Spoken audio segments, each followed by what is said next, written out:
xam dañ ko jëndal député yi 15e législature promesse à la poubelle ne daal lañ digge woon lépp ma ngi ca mbalit ma mu ngi ci page 3 bu Walf Quotidien bu tey jile grand panel di le grand panel quotidien moom it dafa daal di xëy augmentation de la contribution des ICS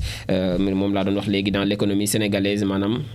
li muy participer ci économie sénégalaise yi yokk na lool moom ICS un pas décisif vers l' avenir industriel di ICS googule ci biir grand panel utilisation illégale de brouilleurs donc ak répéteur de signaux les contrevenants donc rappelés à l'ordre ñi nga xam daal dañuy brouiller ba noppi di répéter li nga xam ne moom mooy di signaux yi la RTP ñu ngi alerter en tout cas sur l'usage de pratiques frauduleuses qui pourraient donc créer des brouillages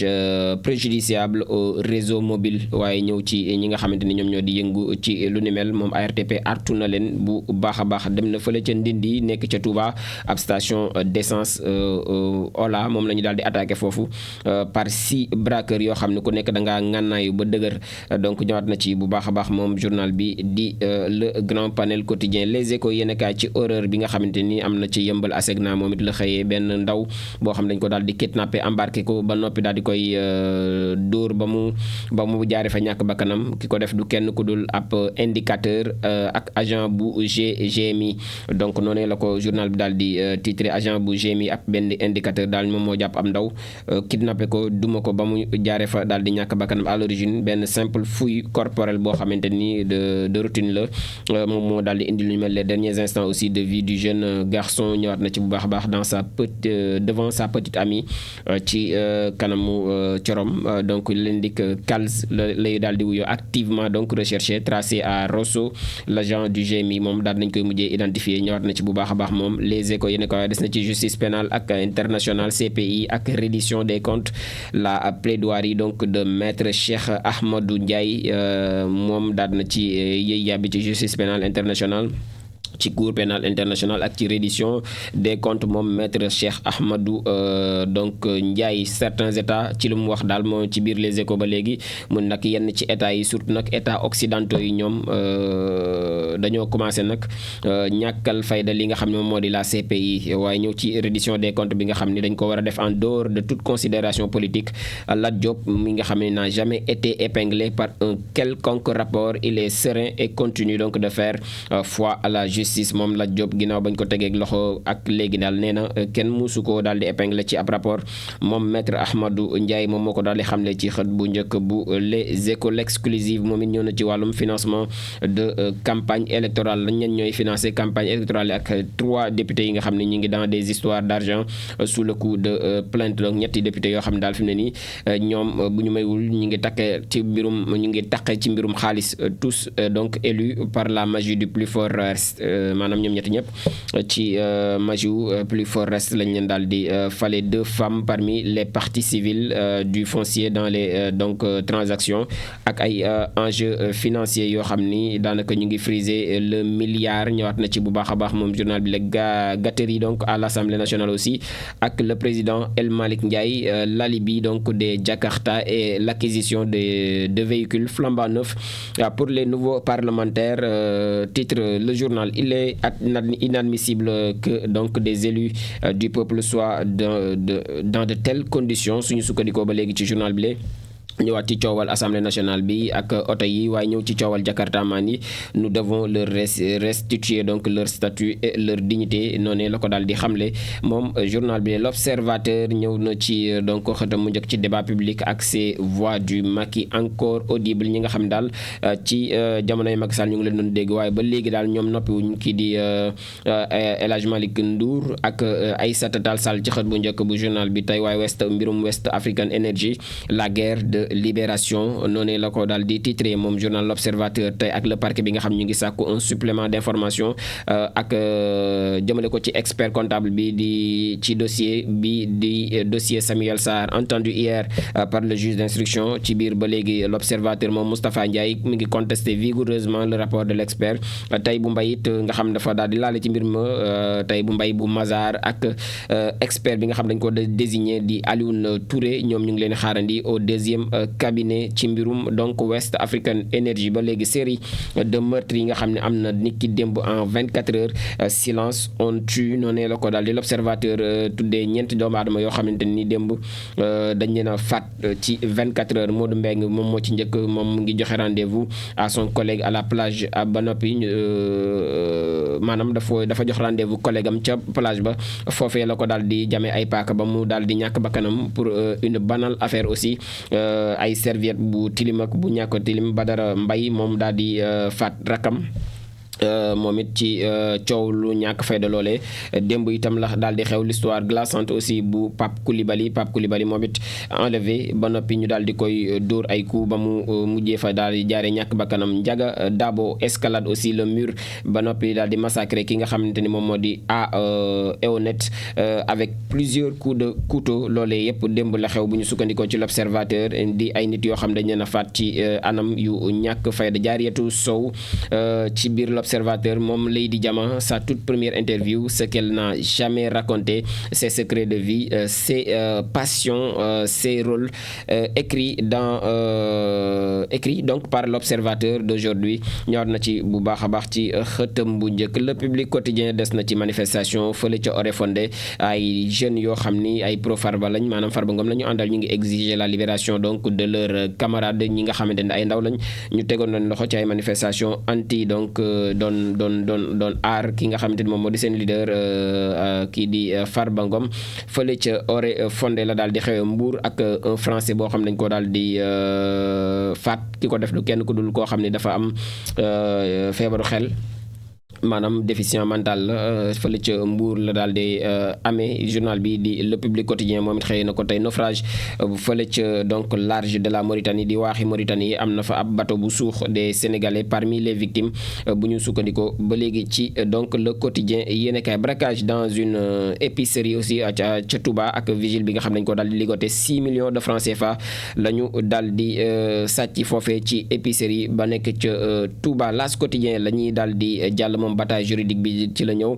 pour donc la réforme du code de la famille. ne daal fi mu ne nii xeex bi ci jëm ci wàllum justice bi ñëwaat na ngir ñu tëggaat suñu code de la famille, levé donc de bouclier contre le patriarcat. donc moom journal bi noonu la ko daal di titré, waaye lajjul benn yoon li nga xam ne moom moo di mbirum ICS ci xëtam mu njëkk tey. impact donc sur l'économie sénégalaise, les ICS brillent de mille feux di chiffre d'affaires yi nga xamante ni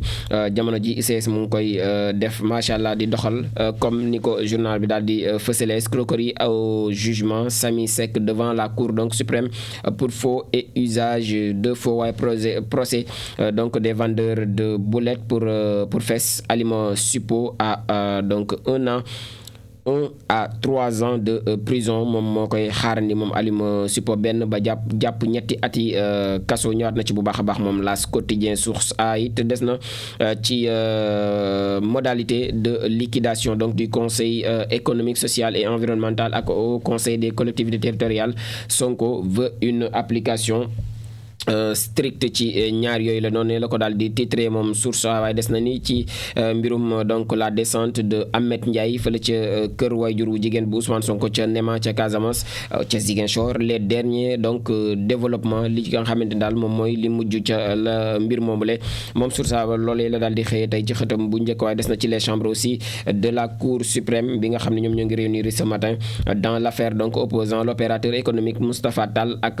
la SGBS. audience à 5 milliards de francs CFA. noonu la ko daal di journal bi titré ne daal audience ba la ko daal di indi moom mooy mbirum koppar di 5 milliards de francs CFA. Tribune Quotidien ci prix des denrées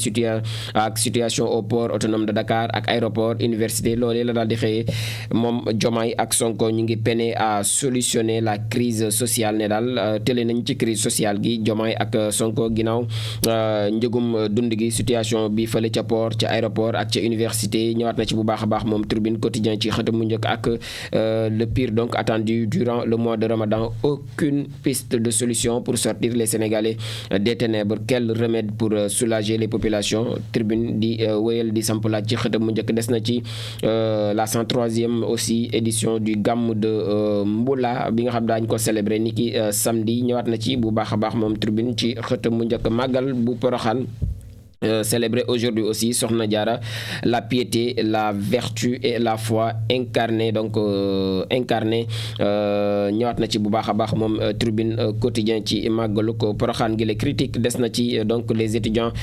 yi fait intifada bi nga xam di soulèvement populaire ba am ca ca avenue Cheikh Anta Diop ak les étudiants ñu ngi obligé en tout cas l'état mu daal di libérer seen bourse googule bu ñu jógee rek bourse leen yëngal ñoom étudiants yi ñëwaat na ci bu baax a baax critique yéen a ci liste des projets ak programmes et réformes de la période 2025-2029 sur les 276 projets 60 sont prioritaires noonu la ko daal di xamle moom journal bi di critique l'évidence ci dossier Farba Ngom la xëy indemnisation de victimes 2021-2024 ak les étonnements de Maître Youm moom Maître Youm am na daal lu ko jaaxal ci dossier Farba Ngom boobule dans le viseur aussi de Dame Justice moom Amadou Ba di keneen koo xam ne yoon a ngi koy lemtu pourquoi Amadou Ba doit répondre lu waral nag Amadou Ba war a daal di wuy ji moom journal bi xëy na daal di samp laaj ci lu ni mel Le Soleil yéen kay impact de la suspension du compact 2 portant donc sur le secteur de l'énergie la daal di xëyee MCA 2 le court-circuit ñëwaat na ci bu baax a baax ci lancé bi nga xam dañ ko lancé en septembre 2021 ak programme bi nga xam ni du gouvernement américain la boo xam dafa war a impacter 12 millions de Sénégalais et aussi un accès donc à l'électricité pour 12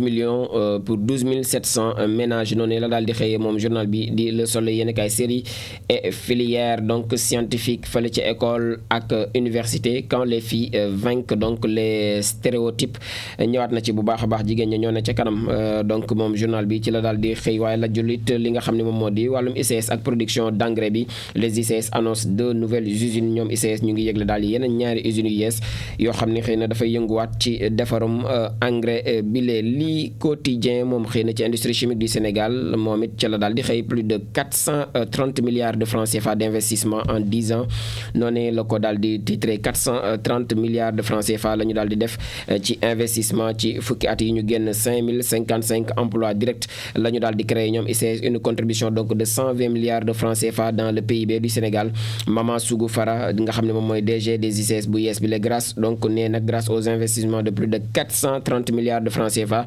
nous produisons 1,8 million de tonnes par an sur une capacité de 200 000 tonnes di ay kàddu yi Mama Sougou Fara di directeur général des ICS ci xët bu njëkk bu li quotidien bu tey ji la 24 heures yi des na ci projet ak programme en cours au Sénégal le grand donc toilettage bi nga xamante ni mu ngi xaaral ni kii di premier ministre Ousmane Sonko ci wàllu woowule le point des na ci Oréfondé ak ca Matam nga xam ne vague de manifestation yi ma ngay wëyal réaction donc à l'arrestation des jeunes partisans de Farba Ngom noonu la xëyee moom mi